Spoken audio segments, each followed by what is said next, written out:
Domination. Capture the objective. Securing A.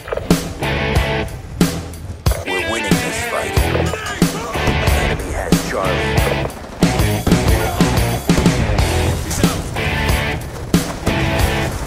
Securing Bravo.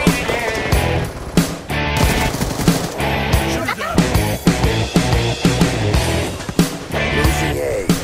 Capping that B flag like a straight up biblical beast, as crazy ass El Presador would say. PTFO, man, PTFO.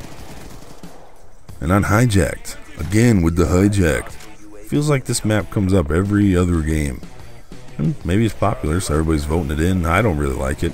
It's definitely not one of my favorite maps. I mean, it's nice because it can be quick paced, but at the same time, like kind of right there, you know, less than a minute or two into the game, the spawns have already flipped, and now I got to run all the way back over to the other side of the boat.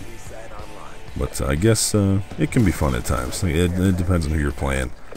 And I had to cut out some of the first round. Once I got into my Lodestar, everybody started leaving. I know, that's really shocking. Shocking that people would leave a Black Ops 2 lobby, but instead of just firing, I think it's what, two missiles at me, 2 rockets at me and taking me out. But I ended up just cutting it out. And as I get the multi-kill. And I'm actually going to talk a little bit about Black Ops 2 in this gameplay. You know, normally I just kind of use the gameplay as the backdrop, and I'll talk about Call of Duty or video games in general.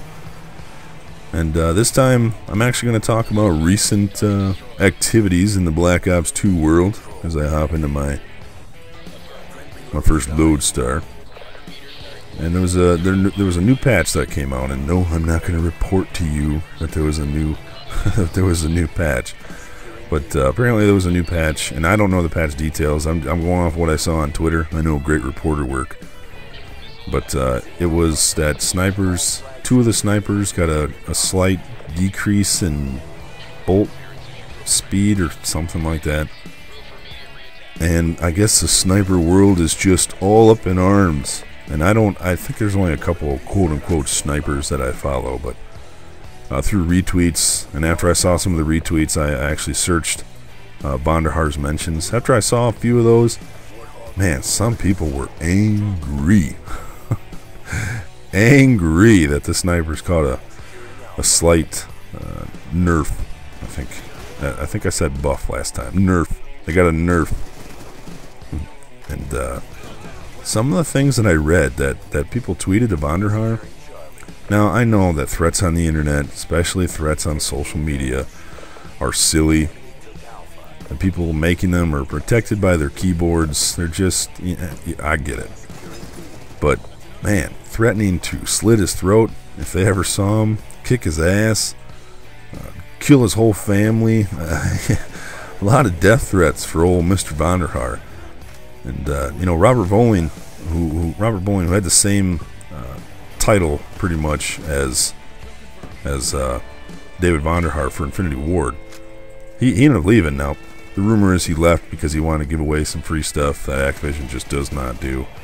And when whoever it was, Activision or whatever, shut him down, he said, "I'm out." I don't know if that's true. That's just rumors that I heard. It just makes you wonder if a little, you know, a good part of that was the amount of abuse he took in his position. I mean, these guys get ripped apart. And I know that, you know, it's just the internet. You know, you can say whatever you want on the internet. But, man, some of the things that these guys were saying, I mean, you just really break that down for a second. And like I said, I know they're empty threats, but you're threatening a man's life because your virtual sniper rifle reloads, or the bolt action cocks 0.02 seconds slower than it did before.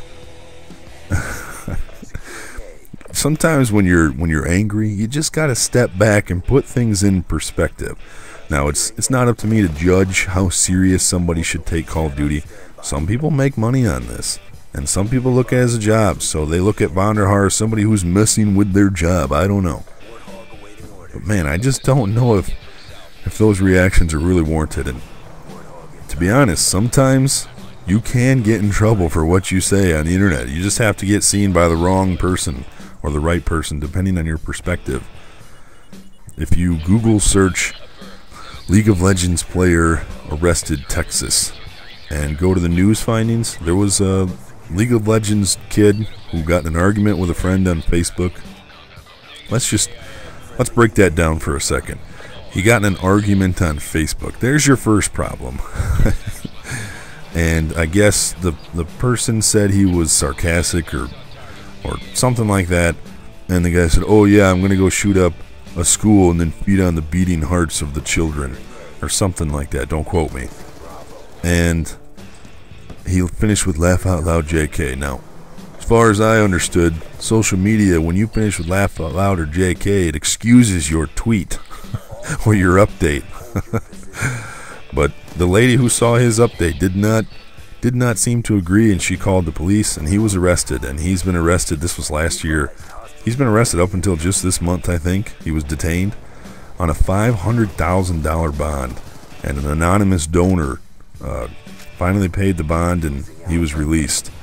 And he's been charged with felony terrorism. So the things that you say on the internet, you can get in trouble for those. I know you think you're protected by your keyboard and your monitor, but just really think about, and I'm sure I'm talking to my subscribers, that my subscribers seem pretty level-headed. You guys seem pretty down to earth, and I'm sure none of you sent any bad things to Vonderhaar after you saw the patch, even if it was for the AN94 that got a damaged nerf or something.